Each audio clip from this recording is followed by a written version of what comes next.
അവൾ കല്യാണം കഴിഞ്ഞിട്ടില്ലാത്തൊരു പെൺകുട്ടിയാണ്.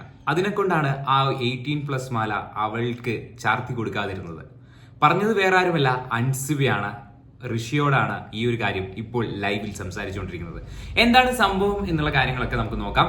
നമ്മുടെ വീക്കെൻഡ് എപ്പിസോഡ് നടന്ന സമയത്ത് രണ്ടുപേരും, അതായത് ജിൻഡോനെയും ഗബ്രീനെയും ആ 18+ മാല കൂടുതൽ കിട്ടിയതിന്റെ അടിസ്ഥാനത്തിൽ ആ ഒരു ആക്ടിവിറ്റി റൂമിലൊക്കെ കൊണ്ടുവന്ന് തിരിച്ച് കയറ്റിയതും ബിഗ് ബോസ് ഹൗസിൽ നിന്ന് പുറത്താക്കി തിരിച്ച് കയറ്റിയതൊക്കെ നമ്മൾ കണ്ടിട്ടുണ്ടായിരുന്നു. ആ ഒരു സമയത്ത് അൻസിബ മാലയിട്ടത് ജിൻഡോ ബ്രോയുടെ കഴുത്തിലായിരുന്നു. അപ്പം അൻസിബ ഇപ്പോൾ ഋഷിയോട് സംസാരിക്കുന്നതിനിടയിൽ ആ മാല ഞാൻ ജിൻഡോ ബ്രോയ്ക്കല്ല, അത് ജാസ്മിൻ ആയിരുന്നു കൊടുക്കേണ്ടിയിരുന്നത്.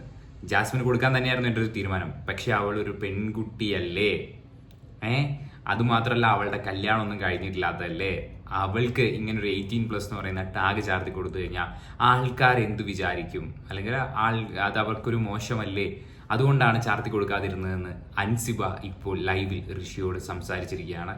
സോ അൻസിബ ഓരോ പ്ലെയറിനെ പറ്റിയുള്ള ഓരോ കാര്യങ്ങളും ഋഷിയിലേക്ക് ഇൻജെക്ഷൻ മോഡിൽ ഇങ്ങനെ കുത്തിക്കൊണ്ടിരിക്കുകയാണ്. അവിടെ ബിഗ് ബോസ് ഹൗസിൽ ആ ഒരു കട്ടിലിനെ ഏറ്റവും കൂടുതൽ സ്നേഹിക്കുന്ന രണ്ടാൾക്കാർ ഇപ്പം എനിക്ക് തോന്നുന്നു ഋഷിയും അൻസിബയാണ്. അവിടെ ഇരുന്നു കൊണ്ട് മീൻസ് എല്ലാവർക്കെതിരെയും കരുതി നീക്കുകയാണ്. ഇപ്പൊ ഋഷി ആരെങ്കിലും പറ്റി നല്ലത് പറഞ്ഞു കഴിഞ്ഞാൽ പോലും അൻസിബ പല തവണയായിട്ട് ഇങ്ങനെ ഇഞ്ചക്ഷൻ മോഡിൽ ഗെയിം ടെസ്റ്റ് ചെയ്യുന്ന പോലെ ഋഷി അതൊന്നും മാറ്റി പ്രയോഗിക്കുക.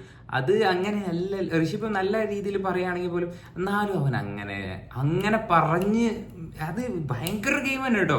പക്ഷെ മീൻസ് അവർ കട്ടിൽ നിന്നൊക്കെ ഇറങ്ങി മീൻസ് എല്ലാവരുമായിട്ട് മിങ്കിളായി ഒരു ഗെയിം സർക്കിളിലേക്ക് വരണം എന്ന് തന്നെയാണ് എനിക്ക് ഇപ്പോഴും തോന്നുന്നത്. ബിക്കോസ് ഋഷി ഒരു ആയുധം പോലെ അല്ലെങ്കിൽ മൂർച്ച കൂട്ടിയ വാളായി രൂപപ്പെടുത്തുന്ന പോലെ എനിക്ക് ഫീൽ ചെയ്തു. അതായത് നമ്മളെ ബോണ്ട് ഇവിടെ ഉണ്ടാവണം, നമ്മളെ ഫ്രണ്ട്ഷിപ്പ് ഇവിടെ ഉണ്ടാവണം എന്നൊക്കെ പറയുമ്പോഴും, അതായത് മീൻസ് നമുക്ക് എന്തെങ്കിലും ഒരു പ്രശ്നം ഉണ്ടായി കഴിഞ്ഞ് കഴിഞ്ഞാൽ നമുക്ക് എടുത്തുപയോഗിക്കാൻ ഒരു ആയുധം വേണം. ആ ആയുധം പോലെ ഋഷിയെ രൂപപ്പെടുത്തി എടുക്കുന്ന പോലെയൊക്കെ ഫീൽ ചെയ്യുന്നു. എൻ്റെ തോന്നൽ മാത്രമായിരിക്കാം, പക്ഷെ അങ്ങനെ ഒരു ഫീലിംഗ് ലൈവ് കാണുമ്പോഴും പലപ്പോഴും തോന്നുന്നുണ്ട്. പല ഡയലോഗ് ഡെലിവറീസിലും കാര്യങ്ങളിലൊക്കെ തോന്നുന്നുണ്ട്. അതായത് മറ്റൊരാളുടെ കളിപ്പാവയായിട്ട് ഒരിക്കലും മാറരുത് എന്നുള്ളൊരു തോന്നൽ. സോ എന്തായാലും ഇതാണ് ഇപ്പോൾ ലൈവിൽ നടന്നുകൊണ്ടിരിക്കുന്നത്. കൂടുതൽ ലൈവ് അപ്ഡേറ്റ്സിന് വേണ്ടി ചാനൽ ഒന്ന് സബ്സ്ക്രൈബ് ചെയ്യുന്നവരും പരിഗണിക്കുക ഗൈസ്.